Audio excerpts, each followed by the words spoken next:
পারলে ভালোই হয়, কিন্তু ওই পারলে ভালোই হয় ব্যাপারটা সাফে আসলে থাকবে না। আমাদের সত্যিকার অর্থে ভারত ছাড়া কাউকে হয়তো বা গোনাই উচিত না, বাট এখন আসলে শুধু সাপোর্ট করলে হবে না। এখন প্রত্যেকটা বাচ্চার স্বপ্ন দেখতে হবে যে ব্রাজিল আর্জেন্টিনার এগেইনস্টে আমরা খেলবো, তাদেরকে হারাবো, তাদের সাথে আমরা কম্পিট করব। এবং স্বাগতিক দেশ হিসেবে এবং যেই নামগুলো আপনি বললেন, এটা নিঃসন্দেহে সাউথ এশিয়ার স্ট্যান্ডার্ডে, ইভেন আপনি এখন এটাকে এশিয়ার স্ট্যান্ডার্ডেও হয়তো বা নিয়ে যেতে পারেন আস্তে আস্তে, যদি জায়ান হাকিমের মতো নাম আসে, ফারহান আলী ওয়াহিদের মতো নাম আসে। বিশ্বকাপ শেষ, এবার সাউথ এশিয়ার বিশ্বকাপ সাফের জন্য প্রস্তুত বাংলাদেশ। প্রতিপক্ষ ঠিক হবে আজ। ওদিকে ইউরোপিয়ান ফুটবলের রমরমা দলবদলের বাজার, আর ফ্রেন্ডলি ম্যাচ খেলতে অক্টোবরে ব্রাজিল আসছে ভারতে। সব বিষয়ে আলাপ করতে আমার সঙ্গে আছেন কন্টেন্ট ক্রিয়েটর আজিম নওয়াজ। আজিম, আপনাকে স্বাগত জানাচ্ছি খেলা যুগে। Thank you so much Ashik ভাই। এতদিন তো আমরা আসলে বিশ্বকাপ নিয়েই আলোচনা করেছি, এখন আমাদের সাউথ এশিয়ার বিশ্বকাপ সাফ Right. এবং আজকেই ড্র। অনেক চ্যালেঞ্জ বাংলাদেশের সামনে, নতুন কোচ, নতুন দল, এবং বলাই যাচ্ছে যে বাংলাদেশ তার ইতিহাসে সেরা দল নিয়ে নামতে যাচ্ছে। যদি পজিটিভ আলোচনায় দিয়েই শুরু করি, যে হামজা, সমিত বা ফারহান আলী ওয়াহিদ, আমরা ধরে নিচ্ছি সবাইকেই পাচ্ছি, তাহলে কেমন হবে দলটা এবং কতটা প্রতিপক্ষের চোখে চোখ রেখে লড়াই করার জন্য কতটা প্রস্তুত থাকবে এই দল? না, আমার মনে হয় আপনি খুবই কারেক্ট একটা শব্দ ব্যবহার করছেন, সেটা হচ্ছে চ্যালেঞ্জ। আমার মনে হয় বাংলাদেশ ফুটবলে আমরা এতদিন ধরে একটা রোম্যান্টিসিজমের মধ্যে ছিলাম, এখনো আছি, কিন্তু প্রকৃত পক্ষে আসলে আমাদেরকে যে একদম একটা প্রেশার সিচুয়েশনে ফেলে দেওয়া, হ্যাঁ আপনি বলতে পারেন যে কোয়ালিফায়ার্সগুলোতে আমরা একটা ভালো প্রতিপক্ষ ফেস করছি, কিন্তু তখনও কিন্তু আমাদের ওই ব্যাপারটা ছিল আচ্ছা পারলে ভালোই হয়, কিন্তু ওই পারলে ভালোই হয় ব্যাপারটা সাফে আসলে থাকবে না। এইটা বাংলাদেশ ফুটবলের জন্য অ্যাটলিস্ট আমার জীবনে দেখা প্রথমবারের মতো যে আর কোনো অপশন নাই। যেটা আমরা ক্রিকেটে অনেক সময় দেখছি যে ট্রাই সিরিজগুলোতে বলা হয় যে জিততেই হবে, এইটা কিন্তু আমরা ফুটবলে এখন পর্যন্ত ওই মনোভাবটা এখন পর্যন্ত দেখি নাই, যে প্রেশার একটা আছে মিডিয়া থেকে, ফ্যান থেকে, যে জিততেই হবে। ড্র করলে ভালো, আর হারলেও সম্মানজনক হার, যে শব্দটা হারটা আসলে সাফে আমাদের জন্য প্রযোজ্য না। এবং স্বাগতিক দেশ হিসেবে এবং যেই নামগুলো আপনি বললেন, এটা নিঃসন্দেহে সাউথ এশিয়ার স্ট্যান্ডার্ডে, ইভেন আপনি এখন এটাকে এশিয়ার স্ট্যান্ডার্ডেও হয়তো বা নিয়ে যেতে পারেন আস্তে আস্তে, যদি জায়ান হাকিমের মতো নাম আসে, ফারহান আলী ওয়াহিদের মতো নাম আসে, এক্সিস্টিং যারা আছে তাদের কথা তো অবশ্যই বলতে হবে। সো এই চ্যালেঞ্জটাই, প্রেশারটা আমার মনে হয় বাংলাদেশ ফুটবলে আমরা দেখি নাই কখনো, এবং এইটাই আমার কাছে সবচেয়ে বড় একটা পজিটিভ, যে এই প্রেশারটাকে আসলে আমাদের নতুন ম্যানেজার এবং আমাদের যে একটা অ্যামেজিং টিম এখন আস্তে আস্তে গড়ে উঠতেছে, এবং এই ওয়ার্ডটাও কিন্তু আমরা ধরেন অনেকদিন ধরে ব্যবহার করতে পারতেছিলাম না, বিকজ ইন্টারনালি বেশ কিছু জিনিস আমাদের কাছে মনে হচ্ছিল যে ক্যাপ্টেন মিডিয়াতে এসে কথা বলছে এগেনস্ট কিছু স্পেসিফিক ইস্যুস।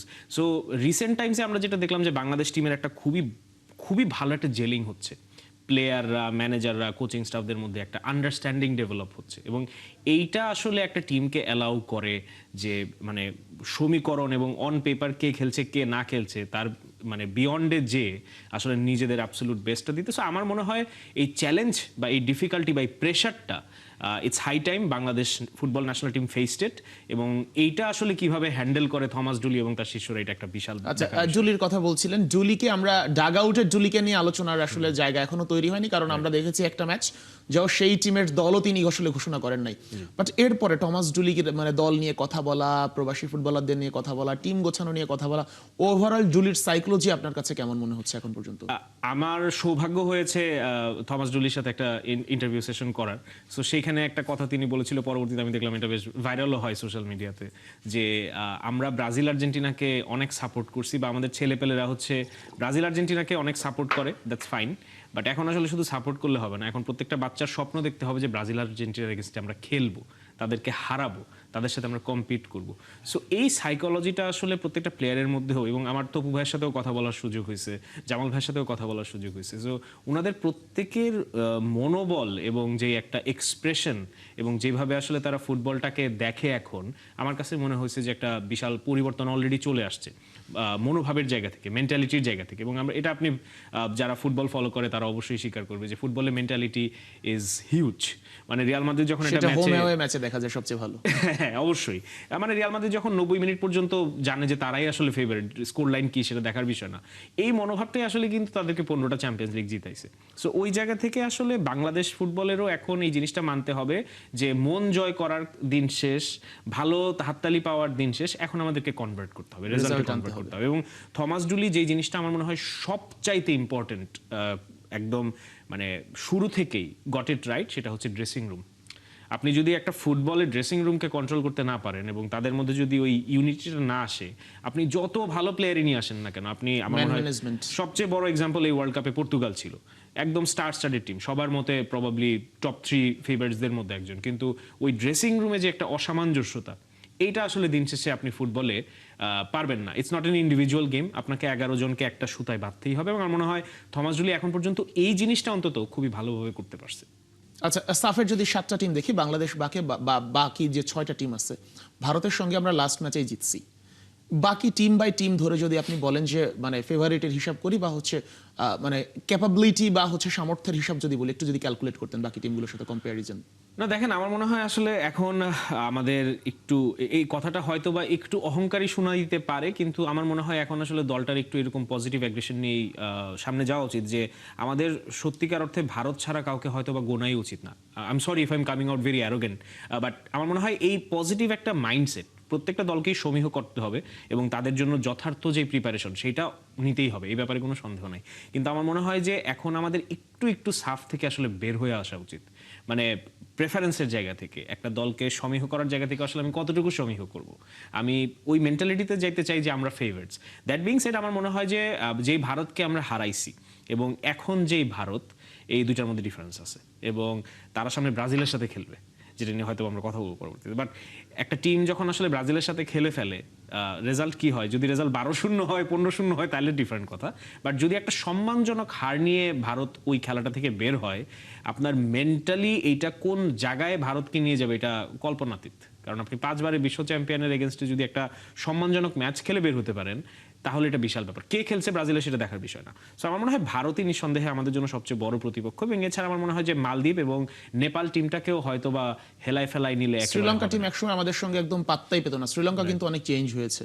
অবশ্যই, এবং আমরা সাউথ এশিয়ার মধ্যে প্রত্যেকটা টিমের মধ্যেই কিন্তু ওই ব্যাপারটা এখন দেখতে পাচ্ছি যে একটা সার্টেন চেঞ্জ আসতেছে, একটা সার্টেন মেন্টালিটিতে ইয়েটা আসতেছে, এবং এখানে কিন্তু আপনি বলতে পারেন যে এইটার কিছুটা নেতৃত্ব বাংলাদেশই দিছে, যে বাংলাদেশের যে শুরুটা করেছে বাংলাদেশ, রাইট, হামজা চৌধুরীর মাধ্যমেই কিন্তু এই মানে অনেকগুলো দেশ আসলে জিনিসটা তখন প্রথমবারের মতো রিয়েলাইজ করলো, আচ্ছা ঠিক আছে, আমরাও তো একটু আমাদের ডায়াসপোরাটা দেখতে পারি যে কোথায় কে আছে, এবং তার জায়গা থেকে ইন্ডিয়া ভালো কিছু নাম সংযোজন হয়েছে, এবং অন্যান্য দেশেও ট্রাই করছে, পাকিস্তানেও ট্রাই করছে। সো এটা আসলে বাংলাদেশের একটা বিশাল বড় আমি বলবো যে চ্যালেঞ্জ সামনে, যেটা আপনি বললেন যে কিভাবে একই সাথে দলগুলোকে রেসপেক্ট করে আবার একই সাথে একটু হইলেও নিজেদের যেই সুপিরিয়রিটিটা হোম অ্যাডভান্টেজে খেলার জন্য থাকবে সেটাকে একদম মাথায় রেখে প্রত্যেকটা ম্যাচে এইভাবে যাওয়া যে আমাদের হারার কোনো সুযোগ নাই, এবং আমরা জিততেই সবগুলো খেলাতে আসলে যাব।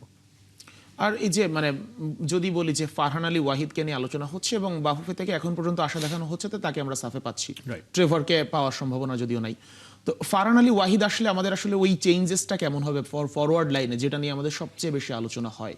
না, আমার কাছে যেটা মনে হয় যে হামজা ভাইয়ের পর বাংলাদেশের ফুটবলের নিঃসন্দেহে সবচাইতে পিভিটাল পিসেসের মধ্যে একজন হতে যাচ্ছে ফারহান, যদি সে জয়েন করতে পারে ইনশাল্লাহ। এবং এইখানে আসলে সে কত বড় মাপের প্লেয়ার এটা আমার মনে হয় প্রি সিজনে আমরা দেখতে পাচ্ছি, যে যেই ম্যানেজার আসলে গত সিজনে এমবাপে এবং ভিনিসিয়াস জুনিয়রকে ট্রেন করাইলো, ম্যানেজ করলো, সেই ম্যানেজার যখন আসলে ফারহান আলী ওয়াহিদকে প্রি সিজনে রাখে বা তার সাথে হ্যান্ডশেক করে এবং তাকে মিনিটস দেয়, এবং অলমোস্ট একটা গোলও সে করে ফেলে লাস্ট যেই অল্পের জন্য হয় নাই। সো তখন ডেফিনেটলি সামওয়ান লাইক আরবেলোয়া যখন একটা প্লেয়ারের মধ্যে ওই ট্যালেন্টটা দেখতে পায়, যার কারণে তাকে মূল একাদশে মানে মূল দলে আসলে সংযোজন করার, অন্তর্ভুক্ত করার চিন্তা ভাবনা করে, তখন আসলে তার ক্যালিবার বা কোয়ালিটি নিয়ে আমার মনে হয় কথা বলার কোনো সুযোগ নাই। এবং এই ধরনের কোয়ালিটি আমার মনে হয় সাউথ এশিয়ার মধ্যে এক হামজা চৌধুরী ছাড়া আপনি খুব বেশি। আর যদি আমরা আরেকটা জিনিস একটু মানে যদি বাড়িয়ে বলা হবে, তারপরেও যদি বলি যে হামজাকে যখন আমরা ইপিএল এ দেখেছি বা 2 তে দেখেছি, হামজা তো আসলে গোল করে না। সেই হামজা যখন আমাদের এই স্ট্যান্ডার্ডে চলে আসে, সেই হামজা প্রত্যেক ম্যাচে গোল স্কোরার হয়ে যায়। তো সেইখানে মানে ফারহান আলী তো ফরওয়ার্ড লাইনের প্লেয়ার, উইঙ্গার, সে আসলে কেমন হবে? না, আমাদের তো একটা বিশাল ঘাটতি আমার মনে হয়, আমাদের সবারই একটা কমপ্লেন ছিল যে আমাদের উইং থেকে আমরা প্রপার সাপোর্টটা হয়তো বা পাচ্ছি না। নাম্বার 9-এর একটা বিশাল ইস্যু আছে, হয়তো বা তাকে নাম্বার 9 হিসেবে ইউজ করা যেতে পারে। যদিও আমার মনে হয় যদি জায়ান হাকিম চলে আসে, সে একটা বিশাল পজিটিভ হবে বাংলাদেশের জন্য, কজ এরকম একটা ফিজিক্যাল 6'2" টার্গেটম্যান মানে বাংলাদেশে আপনি হয়তো বা খুব বেশি একটা খুঁজেও পাবেন না। সো ওই জায়গা থেকে কিছু জিনিস আসলে গিফটেড থাকে, মানে আপনি যখন বাস্কেটবল প্লেয়ার সিলেকশন করবেন, এটা আসলে ফেয়ার হোক বা আনফেয়ার হোক, ট্যালেন্টের বিষয়টা দ্বিতীয় Height. পরে আগে হচ্ছে হাইট। সো আমার মনে হয় নাম্বার 9 এর জায়গা থেকেও আপনি যদি ট্র্যাডিশনালি লেভানডস্কির কথা বলেন, কালকে হামজা আব্দুল কারিম 2টা গোল করছে বার্সেলোনার বার্সার জন্য। হয়ে। সো এই প্রত্যেকটা জায়গা কিছু কিছু পজিশন থাকে, যেমন গোলকিপার আপনার একটু লম্বা লম্বা লাগবেই, লাগবেই। নাম্বার 9 টার্গেটম্যান যদি হয় আপনার একটু লম্বা লাগবে। সো আমার মনে হয় জায়ান হাকিম যদি চলে আসে সেই ক্ষেত্রে হামজা চৌধুরী, জামাল ভাই এবং ফারহান আলী ওয়াহিদ এবং ডান সাইড থেকে যদি রাকিব ভাই খেলে, আমার মনে হয় তাদের জন্য খেলাটা একটা বিশাল avenue তৈরি মোরসালিন করে। আছে। মোরসালিন ভাই আছে। সো এইটা আসলে থমাস ডুলির জন্য একটা বিশাল অপরচুনিটি ক্রিয়েট করে, যেটা আসলে বাংলাদেশ ফুটবলে আমরা কখনো দেখিই নাই ওপেন হইতে। সো এইটা একটা বিশাল ব্যাপার আসলে। আচ্ছা, আর হচ্ছে আমরা যদি একটু মানে অন্যদিকে যাই, মানে ইউরোপিয়ান ফুটবলে যাই, ট্রান্সফার উইন্ডোতে মানে রিয়াল মাদ্রিদ যেটা শুরু করেছে, মানে এটা তো আসলে বলার অপেক্ষা রাখে না। বাট বার্সেলোনার দিকে যদি একটু ফিরি, মানে আলভারেজ ইস্যুটা আপনার কাছে এখন পর্যন্ত কি মনে হচ্ছে? কন্ট্রারি টু মানে বেশিরভাগ মানুষ আসলে যেভাবে রিয়াকশনটা দিচ্ছে, আমি আসলে ট্রান্সফার উইন্ডো নিয়ে একে তো একেবারেই সারপ্রাইজড না, এবং দ্বিতীয়ত আমি খুব খুশি। প্রথম রিজনটা আমি বলি যে রিয়াল মাদ্রিদ যেটা করছে এটা রিয়াল মাদ্রিদের করারই তো কথা, তাই না? রিয়াল মাদ্রিদের মতো একটা ক্লাব যখন 2টা সিজন কোনো ট্রফি জিতে না, এটা আসলে শুধু আর ক্রাইসিসের গণ্ডিতে দোহাই নাই। দেয়া ওইটা আসলে তখন সুযোগ চলে নেই। যায় হচ্ছে একদম মানে পৃথিবী ধ্বংস হয়ে যাচ্ছে। স্পেশালি ফ্লোরেন্টিনো পেরেসকে আমরা যেভাবে চিনি, ওনার যে একটা মানে কি বলবো মনোবল বলেন বা নিজের একটা লেগেসির জায়গা থেকে, এটা একটা বিশাল দাগ। এবং যেই নাটকটা হইলো ইলেকশন নিয়ে, এটা কিন্তু মানে অভূতপূর্ব একটা বিষয়। সো ওই জায়গা থেকে রিয়াল মাদ্রিদ যা করছে আমি একদমই অবাক না। আমি অবাক যে তারা এতগুলো ফ্রি প্লেয়ার কিনছে। বাট এছাড়া আমার মনে হয় যে আমাকে যদি বার্সেলোনা ফ্যান হিসেবে জিজ্ঞেস করেন যে আমি রিয়াল মাদ্রিদের কোনো সাইনিং নিয়ে আসলে অত বেশি চিন্তিত কিনা, আমার মনে হয় আমি না। এটা একটা মেইন রিজন আমার কাছে মনে হয় যে বার্নার্ডো সিলভা এখন আসলে তার ক্যারিয়ারের একেবারেই শেষের দিকে, এবং সে আসলে কতটুকু কন্ট্রিবিউশন রাখতে পারবে সেটা আমি শিওর না। রিয়াল মাদ্রিদের মতো একটা টিমে যেখানে মিডফিল্ডের একটা বিশাল ঝামেলা অলরেডি এক্সিস্ট করে, যেই প্লেয়ারটা, এবং কোনাতে নিয়েও আমার সন্দেহ আছে। Dumfries is a very good signing. আমার মনে হয় যে বার্সেলোনাতে আমি ডামফ্রিজকে চাইতাম, রাইট সাইডের জন্য খুবই ভালো। এবং মানে ও রিয়াল মাদ্রিদের প্লে অফ মানে স্টাইল অফ ফুটবলের সাথে খুব ভালোভাবেই মিলাই নিবে, এবং এটা আমার জন্য একটা ভয়ের বিষয়। বাট আমার কাছে মনে হয় যে এখন পর্যন্ত সবচেয়ে ভালো যেই সাইনিংটা রিয়াল মাদ্রিদ করাইছে সেটা আমার মতে ডিয়ামন্ডেও না, এটা আমার মতে কুকুরেয়া। এবং আমরা গত সিজনে দেখছি যে গত 2 সিজনে দেখছি বার্সেলোনার সাথে রিয়াল মাদ্রিদ হারছে মোস্টলি, শুধু একটা জায়গায় আমি বলবো না, বাট উইংয়ে দে গট আউটপ্লেড। লামিনকে এবং রাফিনিয়াকে থামানোটা রিয়াল মাদ্রিদের জন্য সম্ভব হয় না। এটা কারেরাসের জায়গা থেকে বলেন, একজন বয়স্ক কারভালোর জায়গা থেকে বলেন, অথবা আপনি যেগুলো আমরা দেখছি যে মোটামুটি কখনো ভাস্কেসকে খেলানো হয়েছে, কখনো চুয়ামিনিকে সেন্টার ব্যাক খেলানো হয়েছে। সো ব্যাকলাইনে রিয়াল মাদ্রিদের প্রবলেমটা কিন্তু গত 2 সিজনে খুব এমিনেন্ট ছিল, যার কারণে আমরা দেখতেছি এতগুলো ফুল ব্যাক সাইনিং, যার কারণে আমরা দেখতেছি এতগুলো সেন্টার ব্যাক সাইনিং। সো এখন পর্যন্ত আমার কাছে কুকুরিয়ার সাইনিংটাই রিয়াল মাদ্রিদের সবচেয়ে ভালো সাইনিং মনে হচ্ছে। ফর্ম বেশ ভালো, ব্রিলিয়ান্ট ফুটবল খেলছে, এবং লামাসিয়ান এনার্জি মনে হয় যে ও টানা 4টা ম্যাচ খেলতে পারবে ফুটবল, এরকম একটা এনার্জি ক্যারি করে। আর রদ্রিকে যদি রিয়াল মাদ্রিদ কোনোভাবে ল্যান্ড করাইতে পারে, যেটা শোনা যাচ্ছে এখন, আমার মনে হয় যে এইটা রিয়াল মাদ্রিদের জন্য লাস্ট 4-5 বছরের মধ্যে সবচেয়ে বড় সাইনিং এর মধ্যে একটা হইতে পারে। কারণ এটা একদম শুরু থেকে আমি বলে আসতেছি যে মাদ্রিদের প্রবলেম সামনে না, মাদ্রিদের প্রবলেম পিছেও পুরোপুরি ভাবে না, মাদ্রিদের মেইন প্রবলেমটাই হচ্ছে মিডফিল্ডে। এবং যার ফলশ্রুতিতে আপনি যে ভঙ্গুর একটা ব্যাকলাইন দেখতে পাচ্ছেন, এটা আসলে তখনই তৈরি হয় যখন আপনার মিডফিল্ড থেকে কোনো ধরনের সাপোর্ট আসলে ডিফেন্স পায়। রদ্রির মতো একজন অ্যাঙ্করম্যান যদি পেয়ে যায়, অ্যাবসলিউটলি এটা ব্রিলিয়ান্ট একটা এডিশন হবে রিয়াল মাদ্রিদ। আচ্ছা, আর আলভারেজের কথাটা আসলে কি বলবেন বার্সা? আলভারেজ আমার কেন জানি মনে হচ্ছে যে ইভেনচুয়ালি চলে আসবেই, কারণ একটা প্লেয়ারের আসলে সে তো আসতে চাচ্ছে। এই জন্যই বলছি যে একটা প্লেয়ারের যখন আসলে এত বেশি ইচ্ছা কাজ করে, এবং যখন ওয়ার্ল্ড কাপে সে যেটা করছে, সে যেমন ডিরেক্টলি বলেই বসেছে যে আমার মনে হয় অ্যাথলেটিকো মাদ্রিদ ছেড়ে দেওয়াটাই আমার জন্য সবচেয়ে ভালো ডিসিশন হবে। সো তখন আসলে ইটস ক্লিয়ার। এবং আপনি যদি অ্যাথলেটিকো মাদ্রিদের জায়গা থেকেও দেখেন যে ইনিশিয়ালি তারা যে স্ট্যান্সটা নিছিল, এটা তো আগে থেকেও তারা এমনটা করে, কিন্তু এখন কিন্তু সুর একটু চেঞ্জ না হলেও সুর নরম হয়েছে। যদিও একটা লিগ্যাল নোটিস আসছে লা লিগা থেকে, আইনি নোটিশ পাঠানো, বাট আমার মনে হয় যে খুবই ডিফিকাল্ট হবে অ্যাথলেটিকো মাদ্রিদের জন্য আলভারেজকে ধরে রাখা। আলভারেজ আমার মনে হয় যে বাই দ্য টাইম এই ট্রান্সফার উইন্ডোটা শেষ হয়, অ্যাথলেটিকো মাদ্রিদ ছাড়বে। এখন ডেস্টিনেশন কোথায় হয় সেটা দেখার বিষয়, বাট আমার মনে হচ্ছে যে যেভাবে পুরো জিনিসটা ডেভেলপ হচ্ছে, আমার মনে হয় আলভারেজ অ্যাথলেটিকো মাদ্রিদ ছাড়বে। আচ্ছা, আর আমরা যদি একটু এশিয়ার দিকে আসি, যে ভারত নিয়ে কথা বলছিলাম, যে এই যে ব্রাজিল ভারতে খেলতে আসছে, ভারতের সঙ্গে খেলবে, এই ব্যাপারটা আসলে কেমন, যদি একদম ছোট করে বলতেন। এটা আমি যেটা শুরুতেই বললাম ভাই, যে রেজাল্ট কি হচ্ছে, ব্রাজিলের কোন দল খেলবে, এটা একেবারেই দেখার বিষয় না। আপনি যখন আপনার দলকে একটা এক্সপোজার দিয়ে দিবেন এত মানে এর থেকে তো টপ লেভেল অফ ফুটবল আসলে ইন্টারন্যাশনাল হয় না। সো তখন আসলে আপনার মানে ওই ছেলেদের যে একটা মেন্টালিটি থাকবে যে আমরা তো ওদের সাথে খেলছি, যেটা আমি বললাম যদি 12-15 10-0 8-0 না হয় স্কোর লাইন, তখন তারা নিজেদেরকে ওই ওই টেক আউটটা দিতে পারবে যে আমরা তো এদের সাথে খেলতে পারছি। থ্যাংক ইউ আজিম ভাই, আসলে এইটাই ব্যাপার হয়তোবা, এবং সেই ইম্প্যাক্ট আমরা সাফেও হয়তোবা দেখতে পাবো। ধন্যবাদ দর্শক, আমাদের সঙ্গে ছিল আজিম নওয়াজ, কথা বলছিলাম বিভিন্ন ইস্যু নিয়ে। সাম্প্রতিক ফুটবলে ঘটে যাওয়া সবচেয়ে আলোচ্য বিষয় ছিল সাফ।